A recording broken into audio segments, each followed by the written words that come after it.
Today, sir, my name is Lory and Magno from BSc 1C. I will be discussing an introduction to Philippine historiography. It is Lory. Sources and discourses are to study the past events. Some of people who write about history are called historians, and the practice of historical writing is called historiography. They gather evidence in document and they make analytical, not also in document, but to study an archaeology and geography. They study these remains because in the past, many people who doesn't care about the surroundings, but this generation, they study the things from past. In our generation right now, it's important to study the past events to understand deeply what the problems in the generation were. Just like myself, I want to study and understand my past. It is not too late to study the past events because we need to study and observe Philippine history. It's more important to us. It helps us or me to learn about the past events, or should I say their experience. In fact, we apply some of things about the past events in this generation. It also to give up proper knowledge. Some of people in this world has no care about the past event, but some are. So, even me, I still patronize the past. Lesson 2. History of the Philippine Island. So in the history of the Philippine Island, there are two people who sacrificed to live on the island without proper goods, a fixed house, and a food. But despite that, they find ways to eat some of the foods. They clear and plant rice to produce food. Even though they lack basic necessity, they remain silent and find ways to live on the island.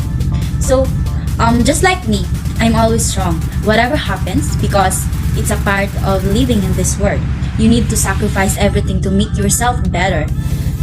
No one in this world has no problem. We all have a different problems. So in my case right now, I always say to myself that I don't give it. You shall pass the circumstances. I always say to myself that because at the end of the day, we are still alive through our sacrifice. In every situation that I have already encountered, it is always come to my mind that you should not lose hope. I hope you too. You just need to be strong every day, whatever the problem is. We should use our mindset to come up with a way to solve the problem. And I always have a strong and positive mindset. I always after all the trials that I have encountered, I am always moving forward and strong every day. Though I am tired at times, because I am able to manage my problem, I'm still fighting the problems. And so we must always keep in mind that this is a trial for us and we must be strong and fight at all times. The MANUNGGUL chart. The MANUNGGUL chart is a secondary burial chart discovered in the MANUNGGUL cave of the Tavancares at Katipunan Point in Palawan, Philippines. From a Neolithic burial site, the two main image at the top handle of the cover, it symbolizes the soul's passage to the afterlife. And it is reflected in our ancestors because this is the one chart that has a deep understanding. Truly made by our ancestor, the MANUNGGUL chart is a design that gives different cultures and beliefs. It is very unique for the MANUNGGUL chart to represent the beauty of past events. In the MANUNGGUL chart has a deep meaning or has a deep understanding and present the uniqueness of the MANUNGGUL chart. It is clear to us that it symbolizes the source of afterlife, so it can be elaborated for me to take an opportunity to show off some beautiful art crafts. As a Filipino, we need to appreciate some of their art crafts, and it's a pleasure to have this MANUNGGUL chart. And maybe this generation has no MANUNGGUL because of the change in every situation. I really appreciate the MANUNGGUL chart because of the beautiful shape and have a different meaning. 5. Duties of the Katipunan of the Sons of the People. So the duty of the Katipunan is to serve in society. They fight for the freedom of each and everyone. Let us also develop peace and have freedom for a better nation. The Katipunan members who develop this duty serve freedom in each society. In this lesson, I'm very amazed for what have done the Katipunan members. We've developed peace and freedom to serve in every Filipino. And it serves the love of native land because they show true love for one fellow. It is a privilege and to our nation because of the Katipunan members they serve in our nation to give us freedom. And just like today, we are all in freedom, loving each other and having human rights. In fact, the duties of Katipunan have a big contributor in society to contribute to freedom and love.